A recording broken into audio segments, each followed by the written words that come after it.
Your last fight, you came up short against Canelo. Tell us what happened in there. Like, did he give you kind of a different look than you didn't expect? No, not necessarily. You know, he was as good as I expected him to be. He weren't powerful than I thought he was going to be. You know, the only thing that shocked me was his speed. He was kind of more explosive than I thought he was going to be. I thought he may have plodded a bit more, and you know, there was a lot of things in that fight that played its part. You know, the cut I got in the fight. There was a cut that happened, 5 weeks before the fight, and you know, I had no sparring, so my timing was off. But no excuses. I lost to the better man, but I thought he was gonna. I thought the weight may have played the part. That's why I thought he might have plodded a bit more. You know, but maybe the weight didn't play a factor. He was good at the weight, and he was still strong at the weight. So, you know, no excuses. I lost to the better fighter, but you know, that was my first taste at the elite level. You know, and I lost my world title. So it's up to me to go and get that back now. I'll have gained a lot of experience fighting in front of 52,000 people. You know, and it's one that I look forward to getting back in and obviously see what I took from that fight.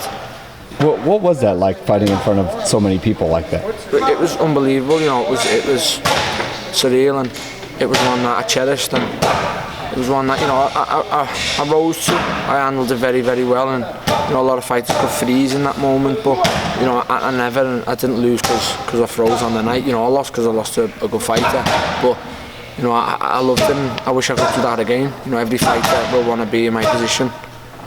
At that night, you know, walking out there in front of 52,000 people, only a handful of fighters will do that in a lifetime. So, you know, I'm proud to have done it, but it weren't the result I wanted.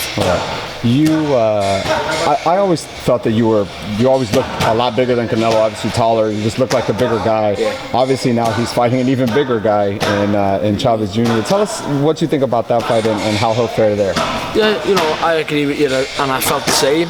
Even at the weigh-in, you know, on the scales, I thought I am the bigger man here, but I think I'm bigger in bone structure. I'm the naturally bigger man, but you know, when we got in there on the night, he was the bigger man, muscle bound. You know, he put a lot of muscle on. He's a lot bigger than me muscle wise. You know, and again, that's why I felt skinny in there, and I'm not a small 154. You know, and as you see today, you know, with Jason Quigley, I spar 160s, and it's not, you know, size isn't a factor. But you know, when I got in there with Canelo, I felt skinny. You know, he made me look thin, and that was the muscle he possesses and he puts on. But you know, again, he's gone to fight Chavez now, and I think it's good matchmaking. I think it's clever what he's doing. You know, he's getting a lot of stick, because why go to 164 and fight Chavez and not go to 160 and fight Golovkin? You know, that's why he's getting stick again. But again, it's clever what he's doing. A big factor will be if Chavez can make 164 comfortably. You know, he's failed 168 a couple of times, but the best Chavez gives Canelo a good, you know, hard night. But when was the last best Chavez we've seen? Probably Andy Lee. Yeah. Maybe, you know, yeah, he hasn't looked his best for a long time. But you've got to put it into perspective that this is a big fight in Mexico. He's going to be very up for this fight, Chavez. So you've got to expect a good Chavez. But you know, all in all, I think Canelo wins, and I think he wins in a good fight. I was going to say, obviously the weight is a big issue, probably the biggest issue in this fight.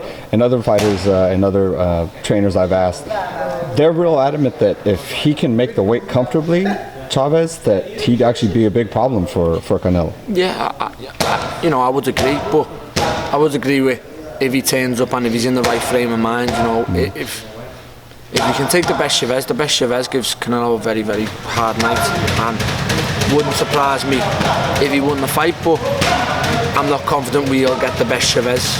You know, I just haven't seen it for a long time, and whatever he's doing, you know, wherever he's training, I think he's announced now he's training with Nacho Bernstein, which is a good coach. But you know, I hope we do get the best Chavez, because then we get a very, very good fight. You know, and it's one that I look forward to. Yeah,